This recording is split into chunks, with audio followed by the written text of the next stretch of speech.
Hello neighbors, it's Brad here from eTrailer, and today we are taking a look at installing the Curt Trailer Hitch Receiver on a 2021 Ford Transit Connect. Adding a trailer hitch receiver to your Transit Connect is a great way, whether you're using it for work and you need to pull a small trailer or have some additional storage with a cargo carrier, or even put a step in here to get in and out of your van consistently. Now, this is set up for a van life, so really goes well with it because a lot of times space is at a premium. So this is the first step to really being able to get more real estate with a cargo carrier, or be able to bring your bikes along with a bike rack, or again, even pull that small trailer. And this is an exposed cross tube, so you are going to see a good majority of the hitch underneath the bumper, but really aesthetically, I don't think it really takes away from the Transit Connect, especially with the van life. Accessories add a lot of functionality, and this is no different.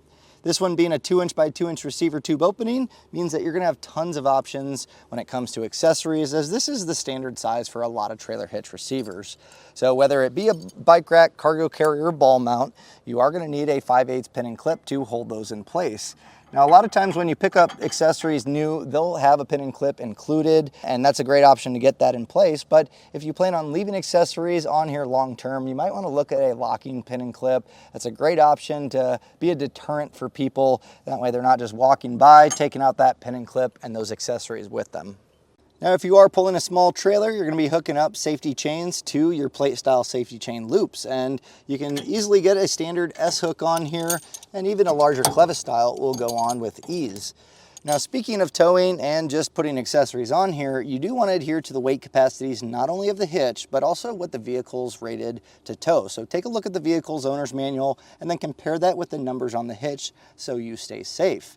The hitch actually has some decent capacities. You have a 3,500 gross trailer weight rating, which is the weight of the trailer plus the accessories loaded onto it. Your tongue weight rating is also really impressive. That's the downward pressure on the inside of the receiver tube opening, and really accounts for cargo carriers and bike racks. This one comes in at 525 pounds, which is more than enough for a 4-bike bike rack or a cargo carrier loaded up for vacation.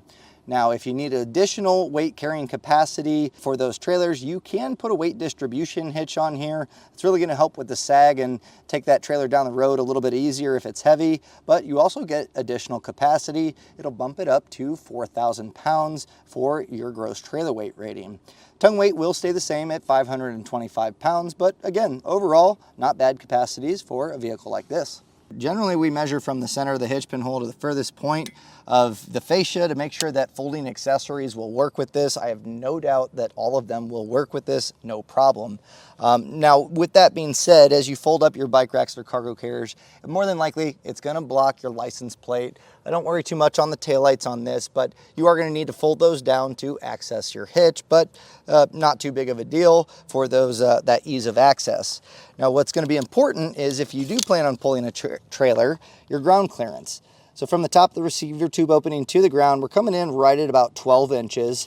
And that's important for two reasons. If you have a cargo carrier or a bike rack, it's going to be suspended and it extends the length of the vehicle. So as you go up an incline or over a large bump, sometimes those can bottom out. So plan out your approach angle to really avoid those from bottoming out. But also, if you are choosing a ball mount, this measurement will help get you a fixed one that's the proper rise or drop necessary.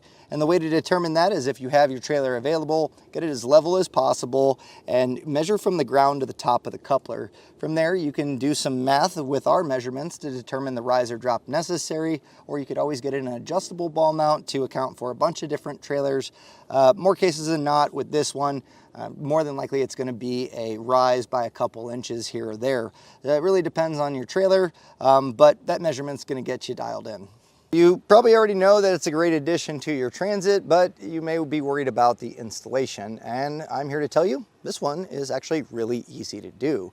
You're just going to be feeding hardware into holes that are already in the frame, and there's a nice access hole, and from there you just raise the hitch up, tighten down the hardware, and you are going to need a torque wrench to torque it down properly.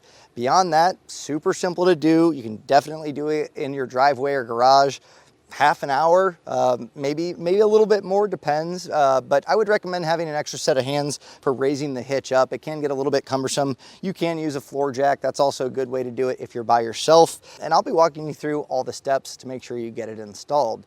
Now, throughout the video, during the installation, if you decide, you know what, I'd love to do this myself, but I don't have the time, the place, the tools, or even the want to do it, I totally understand. But you still want to get that hitch on so you can be out on your adventures or doing work with your van. So if that's the case, you can find someone close to you to get it installed for you by using our dealer locator. You'll simply put in your zip code and find a list of dealers near you that can get this installed so you can be out on the road enjoying those adventures. Speaking of installation, let's take a look at that now.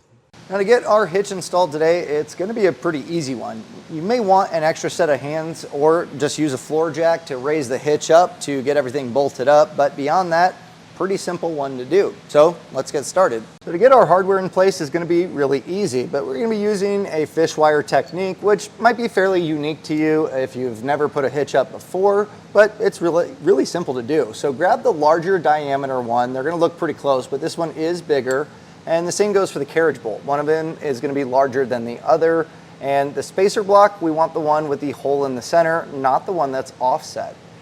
And what we'll do is take the coiled end, and in this oblong oval hole, we're going to feed the coiled end in and feed that up towards this access hole. Once you get this coiled section passed through just a little bit, you can take your spacer block and feed it into the frame rail. And our carriage bolt, we thread onto the coiled section. From here, pass the carriage bolt in. This is going to drop down, and it is going to be able to move a little bit. That's totally okay. And then for the rear section, we're going to be utilizing this hole. So it's going to be a reverse fish wire technique, but I would say even easier than what we just did. So you'll just unravel your smaller coil, and we're going to grab that offset spacer block and just slightly feed this over the coiled end and hold on to your spacer block, thread on the carriage bolt, feed this up, same with the spacer block, and drop that into place. At this point, we're going to do the same combination that we just did here on the other side, and the pull wires, we're going to want to leave these in place. This is going to help us not only guide the hitch up, but keep these in place. That way, if we bump these, they're not stuck in the frame rail. So once you get all four in place, you can grab that extra set of hands and the rest of your hardware, because we're going to get this hitch raised up. So I got Jesse to help me here, and I'm going to have both serrated flange nuts ready on each side. So there's the larger one, smaller one. It's going to go to that corresponding hardware. So take your pull wires and feed those through the corresponding holes. We can raise this up and pull those pull wires as you do this.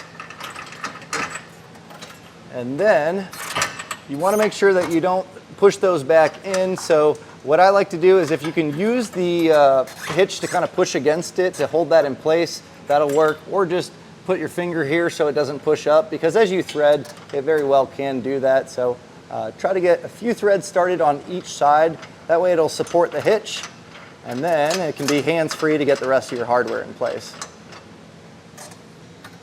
Once you get one started on each side, you can then take the other nut and get that started.